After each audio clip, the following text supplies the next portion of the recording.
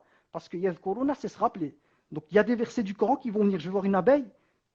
Sourate les abeilles, Allah subhanallah, méditation, yadhkurun Allah, donc ils évoquent Allah tabaraka wa ta'ala, ils se rappellent d'Allah, c'est se rappeler, qiyaman debout, wa qu'udan ala junubihim, allongé, c'est-à-dire dans chaque état, wa yatafakkaruna fi khalqis samawati wal ard, et yatafakkarun c'est, ils réfléchissent, ils méditent sur la création ici, comment les choses sont créées, comment Allah tabaraka wa ta'ala a fait les choses, les a organisées, tout. ويتفكرون في خلق السماوات والأرض. Et ils disent ربنا Seigneur ما خلقت هذا باطلا سبحانك. Seigneur, tu n'as pas créé tout cela en vain, le hasard, on ne vit qu'une fois sur terre, après on deviendra poussière. Non, Seigneur, tout ce que je vois là, c'est impossible de créer ça comme ça en vain. Subhanak, exempté es-tu Seigneur de toute imperfection. Il y a le tenzih dans Subhan. Ya Rab, voilà, c'est pas possible. Tu es le sage, tu fais chaque chose avec perfection. Tu n'as pas créé cela en vain. Subhanaka faqina azab an-nar. Ô Seigneur, préserve-nous du feu de l'enfer. Et ça, c'est trop beau en fait. Et tout ce que je suis en train d'expliquer, c'est capturé en fait dans le hadith avec Abdullah, fils de Omar, radiyallahu anhuma, avec Kun fi dunya ka'annaka gharib. Sois sur terre comme si tu n'es qu'un étranger. Ou abiru sabil. Le voyageur, quand il va dans un pays, il est là pour quoi? Est-ce qu'il est là pour rester à l'hôtel? Ou il est là pour visiter, pour découvrir, pour mûrir? Il est là pour quoi? Il n'est pas là pour l'hôtel. Des fois, notre position sur Terre, quand on est déconnecté spirituellement, on est à l'image d'une personne qui va dans un pays magnifique et qui reste à l'hôtel. Et qu'au lieu d'aller visiter, découvrir, grandir, spirituellement haute, non, lui reste à l'hôtel. L'hôtel, c'est métro, boulot, dodo, il faut l'argent, il faut construire, il faut ceci. C'est pas haram. L'idée, je ne dis pas que c'est haram. Mais d'oublier la mission qu'on a sur Terre, parce qu'on est focalisé sur des objectifs terrestres, c'est d'être à côté de la plaque. Moi, je peux sur Terre avoir des projets et tout. Mais mon regard, il est sur l'au-delà. Je suis projeté par rapport à l'akhira. Et là, on va reprendre la phrase de plutôt ce que disait Abdullah, radiyallahu anhu, et on va clôturer, inshallah ta'ala, avec ça. Il disait, lui, lorsque tu es au soir, n'attends pas le matin. C'est-à-dire que quand tu arrives au soir, comme nous, on est au soir, on va aller dormir. Nous, dans notre tête, on a la garantie de se réveiller. Notre posture dans la vie, c'est pas grave, demain, je vais me lever, je vais faire. Qui te garantit que tu vas te réveiller? Moi, j'ai connu des gens qui sont décédés dans leur lit. Ils ne se sont pas réveillés. Parce que lorsqu'on dort, notre âme, elle quitte le corps. Elle va dans le monde parallèle. C'est là une sorte, les savants, ils appellent ça la petite mort. Quand tu dors, c'est la petite mort. Qui te garantit que tu vas revenir dans le corps? C'est la raison pour laquelle, quand on prend la parole de Abdullah, fils de Omar, radiyallahu anhu, et qu'on la vit, avant de dormir, je dois vraiment être dans la tête que demain, je vais voyager. Vous avez déjà vu quelqu'un qui fait un voyage important, qui arrive à dormir la nuit quand il sait que le lendemain, il va voyager? Moi, je vous dis le cas, quand j'ai un voyage, j'arrive pas à dormir la nuit. Je suis stressé, de demain, il faut pas que, surtout c'est le matin. Imaginons que l'avion il part à 7 heures du matin, et je dois être debout à 5 heures du matin, et il est minuit, je prépare mon sac. Je vous promets que j'arrive pas à dormir. Toute la nuit, je réfléchis, oh, il y a les bagages, pas oublier ça, ceci, cela. Donc si on était dans l'état de celui qui est réellement disposé à comprendre la parole du prophète, alayhi salatu wassalam, ou la parole d'Abdullah ibn Omar, on serait stressé chaque soir de se dire attention, peut-être ce soir je pars, il faut que je prépare mes bagages. Tauba avant de dormir. Ya Rab, pardonne-moi. Ya Rab, pour mes manquements. De veiller aussi autour de moi que si je dois quelque chose à quelqu'un, de le noter, on ne sait jamais, de laisser un testament, de m'excuser. Donc si on était habité par ces paroles et qu'on les vivait réellement, et c'est la vérité, on peut mourir le soir même, notre vie va se transformer. Si moi je sais que demain je meurs, je vous dis la vérité, je ne pense pas que je vais dormir cette nuit. C'est mon tapis de prière, les doigts, téléphoner à ma mère, à mon père, leur dire des choses, voilà, du cœur, m'excuser si je dois m'excuser, laisser un testament avec des directives à suivre, parce que voilà, imaginons que les médecins ils m'ont dit c'est tout, tu as une maladie grave et tu vas décéder le lendemain. Je vous promets que voilà, ma vie va être révolutionnée. Et c'est ce que nous dit ici Abdullah ibn Omar, anhuma, c'est que la personne qui a compris, qui a pris conscience de ça, et lui il faisait partie de ces gens-là, se prépare, il faisait qiyam layl, lui. D'ailleurs il avait fait un rêve qu'il il a eu peur, hein, on le prenait, il a cru qu'on allait le jeter en enfer, et il a raconté ce rêve au prophète alayhi salam. Ou en tout cas, quelqu'un l'a raconté au prophète alayhi salam par lui, et le prophète de dire quel homme merveilleux que Abdullah, si seulement il priait la nuit. Et on raconte de lui que depuis ce jour-là, il n'a plus lâché la prière de la nuit. Pour vous dire que c'était des personnes qui, lorsqu'une parole était prononcée par le prophète, elle impactait leur vie. C'est-à-dire qu'il n'y a pas besoin de faire 10 000 rappels. Le hadith du prophète, il est court, hein. Il lui a juste dit, sois sur terre, comme si tu n'étais qu'un étranger ou de passage, stop. Et on voit les effets de cette parole courte, à quel point elle a infusé dans son cœur. Tellement que ça a transformé l'état interne de Abdullah, d'Ibn Umar, radiallahu anhuma. C'est incroyable. Et il rajoute dans le texte, si tu te lèves le matin, n'attends pas le soir. C'est-à-dire profite de chaque instant. Et profite de ta santé avant ta maladie. Et le thème de la maladie, c'est un thème très important. Moi, je commence à réellement prendre conscience, mais du cœur, pas de la tête, de l'importance de la santé. Des petits pépins à droite, à gauche, pas des choses graves, des petits pépins, et je me dis, subhanallah, la santé c'est un cadeau par rapport auquel on n'a pas conscience de l'étendue de ce cadeau. Rien que le fait de ne pas avoir mal, la douleur, le plus dur, c'est pas la maladie, parce qu'elle s'appelle maladie, c'est la douleur, c'est la souffrance. Et je vous promets que quand on souffre, moi le dernier souvenir que j'ai eu, j'ai deux souvenirs de douleurs très intenses. Un ancien, c'était une rage de dents qui ne m'a pas laissé dormir de la nuit. Je prenais des cachets, des médicaments pour la calmer. Je vous promets que quand j'avais juste 1 heure de repos pendant la nuit, Ya Rab, c'est comme de l'air conditionné dans le désert du Sahara. Ya Rab, alhamdulillah. En fait, je me rendais compte de la faveur d'Allah Tabaraka wa Ta'ala de ne pas souffrir en journée, d'avoir un corps en bonne santé. Rien que quelques heures la nuit, la douleur, j'avais envie de taper ma tête contre un mur. Et pendant ce temps-là, je me disais, ça va être quoi un enfer? Si je finis en enfer, comment je vais faire? Là, je ne supporte pas un nerf, un seul nerf. Ici, je ne le supporte pas pour quelques heures de sommeil. Mais que vais-je faire?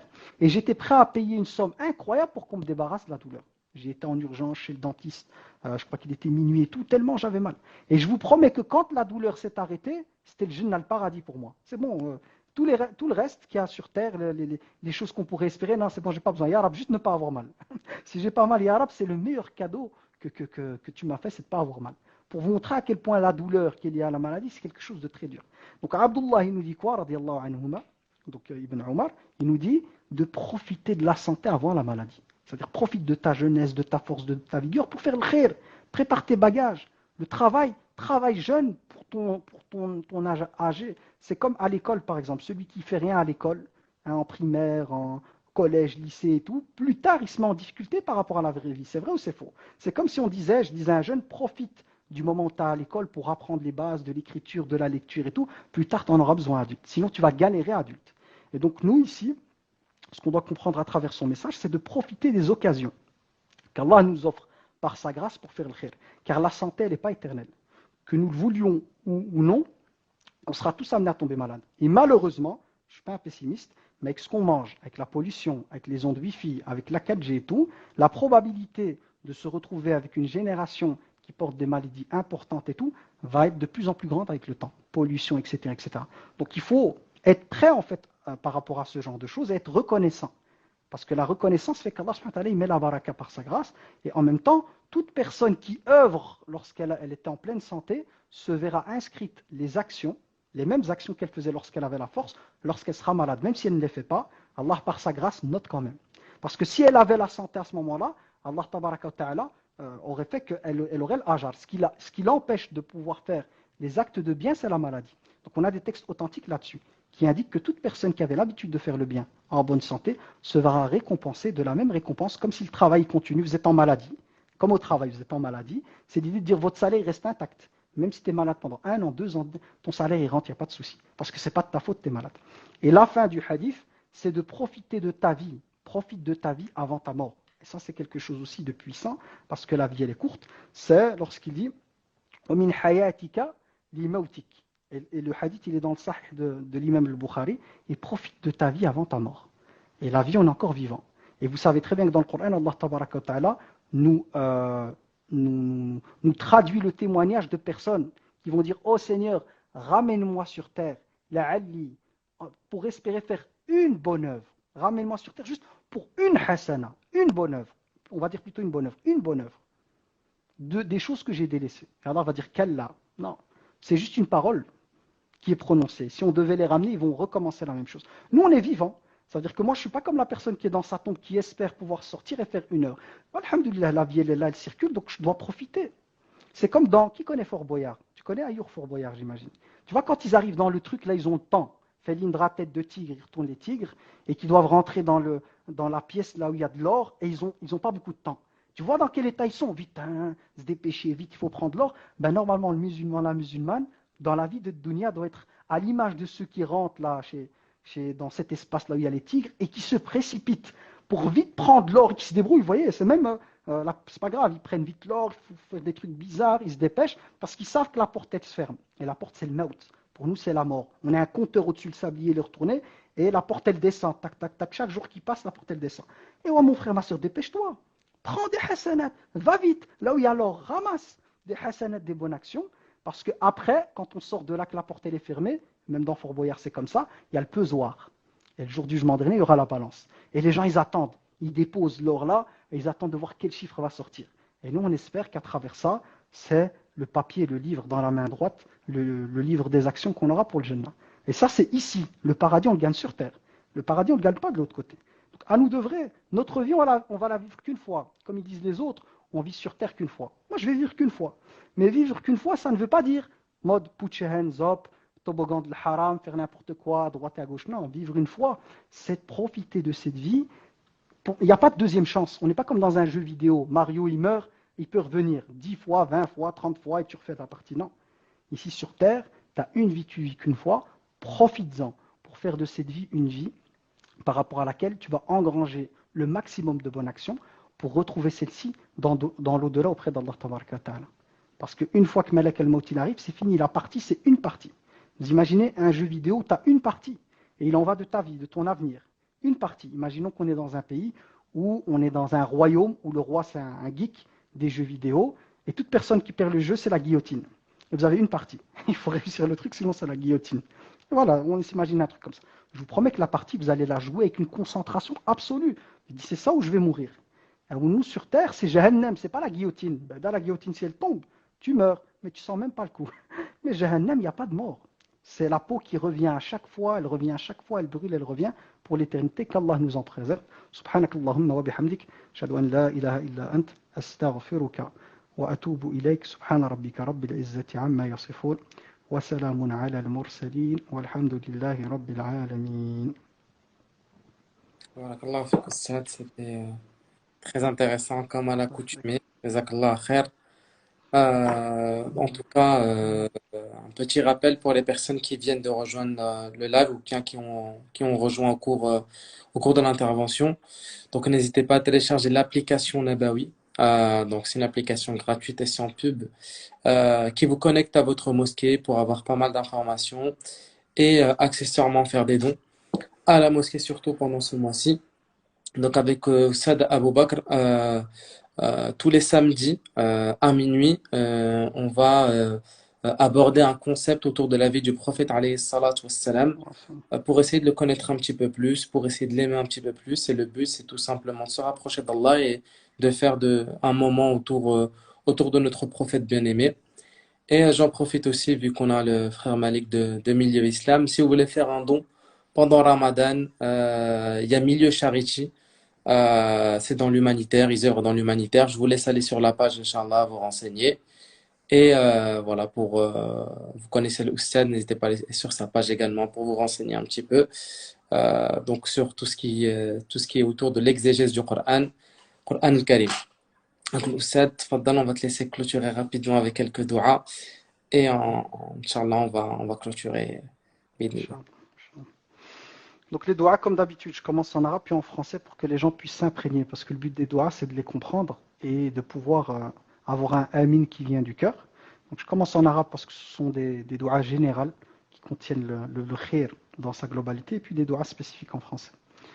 اللهم آت نفوسنا تقواها وزكها أنت خير من زكاها أنت وليها ومولاها ربنا آتنا في الدنيا حسنة وفي الآخرة حسنة وقنا عذاب النار qu'Allah tabaraka wa ta'ala nous accorde par sa grâce la récompense de ce mois béni, qu'Allah tabaraka wa ta'ala nous offre l'occasion de pouvoir vivre la nuit du destin de ce ramadan, qu'Allah tabaraka wa ta'ala fasse que nous puissions veiller cette nuit imanan wa ihtisaba, avec foi et dans l'idée de recevoir la récompense d'Allah tabaraka wa ta'ala sincèrement, de le faire sincèrement pour lui, qu'Allah tabaraka wa ta'ala fasse de ce mois du ramadan un mois qui nous comptera parmi les affranchis de l'enfer, qu'Allah tabaraka wa ta'ala fasse de la taqwa, de la piété, un élément moteur dans notre vie et dans notre cœur, qu'Allah tabaraka wa ta'ala nous préserve de tout acte de désobéissance ou de toute chose qui viendrait nous faire perdre la direction, la qibla qui est la nôtre, qu'Allah tabaraka wa ta'ala nous préserve de toute épreuve qui viendrait nous perdre dans les ténèbres de cette dunya, qu'Allah tabaraka wa ta'ala nous détache de la dunya et fasse que notre cœur soit connecté à l'akhira, qu'Allah tabaraka wa ta'ala fasse de nous des personnes qui recherchons par cette dunya l'au-delà et qui sont actives dans cette dunya pour l'au-delà, pour son agrément, qu'Allah tabaraka wa ta'ala par sa grâce nous accorde la bénédiction dans notre santé, la bénédiction dans l'espérance de vie qui est la nôtre, et la bénédiction dans notre temps et dans tous les actes qu'on sera amené à poser. Qu'Allah fasse de la tombe toutes les personnes décédées des membres de notre communauté un jardin parmi les jardins du paradis. Qu'Allah tabaraka wa ta'ala fasse de la tombe de la mère de notre Cheikh Adil al-Jattari, hafidahullah, qui est décédé hier, un jardin parmi les jardins du paradis. Qu'Allah tabaraka wa ta'ala la ressuscite sous l'ombre de son trône le jour où il n'y aura d'autre ombre que celle de son trône. Qu'Allah tabaraka wa ta'ala la compte parmi les personnes qui auront accès au paradis sans devoir passer par le jugement, sans devoir être jugés. Qu'Allah tabaraka wa ta'ala la compte parmi les habitants du Firdaus. Qu'Allah tabaraka wa ta'ala accorde aussi à toutes les personnes décédées parmi les membres de notre famille, les amis ou autres, Al-Firdaus al-A'la par sa grâce, qu'Allah tabaraka wa ta'ala nous réunit avec ces personnes-là autour du bassin du prophète alayhi salatu wassalam, le jour du jugement dernier, qu'Allah tabaraka wa ta'ala accorde la guérison à toutes les personnes malades qui souffrent, comme je parlais tout à l'heure, de la souffrance de la maladie, qu'Allah leur vienne en aide, qu'Allah leur apporte la guérison, shifa'an la yughadiru saqama, une guérison totale, qu'Allah tabaraka wa ta'ala fasse des personnes qui sont prédestinées à quitter ce monde par la maladie, qu'il leur donne l'accès au statut de martyr par sa grâce, qu'Allah tabaraka wa ta'ala fasse miséricorde à nos parents, à nos grands-parents, à toute personne qui nous a appris quelque chose en matière de science ou qui nous a conseillé d'un bon conseil, qu'Allah tabaraka wa ta'ala récompense le frère ici Ayour pour l'organisation du live, lui et son équipe, qu'Allah tabaraka wa ta'ala le bénisse, lui, sa famille, toutes les personnes qui lui sont précieuses, ainsi que la famille des membres de l'équipe et tout, et qu'Allah tabaraka wa ta'ala nous garde tous réunis fraternellement avec un seul objectif, qui est celui de son agrément, et qu'Allah tabaraka wa ta'ala éloigne de nous toute animosité et toute chose qui viendrait parasiter cette relation fraternelle, parce que Shaitan il dort pas, il essaye de parasiter les liens entre les frères et autres, qu'Allah nous préserve de tomber dans les ruses et les pièges de Shaitan, et qu'il fasse qu'on s'aime en lui et pour lui, et que le plus important ce soit de mettre la religion en avant, et que ce soit l'objectif, c'est l'islam qui passe avant toutes les personnes. Amin wa sallillahumma wa sallim ala sayyidina Muhammad wa ala alihi wa sahbihi ajma'in. Walhamdulillahi rabbil alamin. J'ai oublié toutes les personnes éprouvées parmi la communauté, comme nos frères et sœurs palestiniens, mais tous les musulmans dans le monde qui sont persécutés, qui souffrent, qu'Allah tabaraka wa ta'ala leur accorde son assistance, qu'Allah tabaraka wa ta'ala les délivre de l'épreuve qu'ils subissent, qu'Allah tabaraka wa ta'ala compte ceux qui doivent mourir, qui sont prédestinés à mourir, qu'il les compte parmi les martyrs. Amin. Wa sallallahu wa sallim ala sayyidina Muhammad wa ala alihi wa sahbihi ajma'in. Walhamdulillahi rabbil alamin. Alhamdulillah, barakallahu fik. Et puis on se dit à la prochaine, Inch'Allah. Inch'Allah. Hafizakallah. Barakallahu Allah fik. t'illumine. Barakallah fik. Allah t'illumine. Assalamu alaikum wa rahmatullah.